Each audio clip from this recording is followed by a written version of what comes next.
I wanted to do this quick video on vitamin D because I keep speaking to people about it, and I thought it'd be a good idea to do a video so then I can just send them this video about the vitamin D.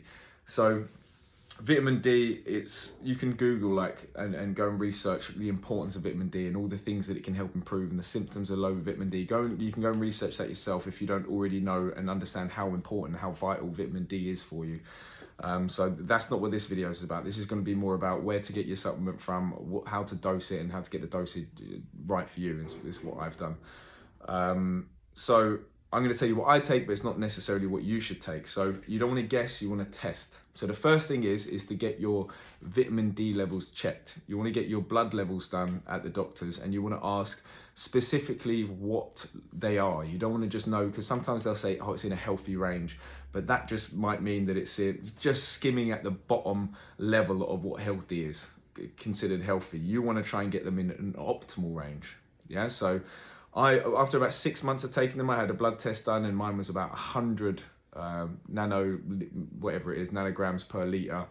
And the optimal range is about 150 to 200. So I was taking 20,000 a day for about 6 months, and it still wasn't in the optimal range. Yeah, so I've had a genetic test done as well for my vitamin D receptor, and it shows that, you know, I've got a poor genetics for my vitamin D receptor, so I would need more than the average person anyway. So the first thing I'll do is get them checked. Okay, and if they're severely low, then maybe you want to start with 10,000 IUs. If you've got an autoimmune disease, then maybe you want to up it even more. You want to speak to your doctor about this and test regularly every 3 to 6 months, and make sure that you're not overdoing it. Okay, but it's very hard to overdo it. There's a video on YouTube about vitamin D dosage, and cites some studies that have been done with people going up to 50,000 IUs a day without any adverse reactions whatsoever. You'd have to take hundreds of thousands of IUs for a very long time, for years and years and years, for you to have any adverse reactions. So, but that being said, as I said, you do want to still test.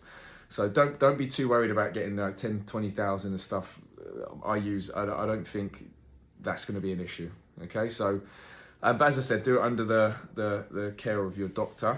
If you're not got any autoimmune diseases and your levels are not quite optimal, but they're not too bad, then maybe just 2,000 or 5,000 a day will be sufficient. Yeah, and then you want to get them tested like every 3 to 6 months.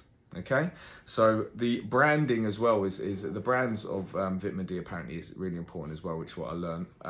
There's quite a few brands, I can't remember all of them, but here's the one that I use, and it's quite cheap as well. It's only like 25 quid, and these are 10,000 IU tablets. You can get smaller dosage, 5,000, 1,000, 2,000. You can get smaller dosage tablets from Healthy Origins. I would just go directly to their website, and this is like 24 quid. And that's 360 tablets in there. So that's like for a year's supply if you're doing 10,000 a day. Okay, so grab yourself some of that. And then K2 as well is really important. And you want to make sure that you get specific types of K2. The reason why you take vitamin K2 along with vitamin D is because vitamin D increases the absorption of calcium in your digestive tract into your blood. So you can end up with having extra calcium in your bloodstream. Okay, which obviously you can calcify like tissues and stuff, and it's not going to be good if that happens. So it's not necessarily going to happen. It's not going to be to the point where it gets, you know, into a dangerous level, but just in case, you take vitamin K2 along with it. Okay, and this one called Super K by Life Extension, you can get it from an app called iHerb. It's only about 18 quid, and there are 90 tablets in there. So for 3 months worth, if you've taken one a day, you know, that's like 18 quid, so it's quite inexpensive as well. These, you want to take 1 tablet for every 10,000 IUs of vitamin D you're taking. Okay, so if you're taking 5,000 IUs a day, you take one of these every other day. If you're taking 20,000 IUs a day, you take 2 of these a day, like I do. Okay, does that make sense? But yeah, as I said, the main thing is to test, don't guess. Keep going in for tests. Every time you go for a blood test, keep getting vitamin D whacked onto it, especially if you're dealing with any sort of health issues and, you know, autoimmune issues or whatever. Any health issues, I would definitely, every time you go to the doctor to get blood done, say, can you check my vitamin D? And just say you've been experimenting with dosage of vitamin D. You want to make sure you're not overdoing it, and you just want them checked, just to make sure that you're not taking too much. And then they'll check them, ask for a specific number of what they are. Based on that, then you can either titrate up or down on your dosage and play around with it until you get to them optimal ranges. Okay, so hopefully this video has helped you.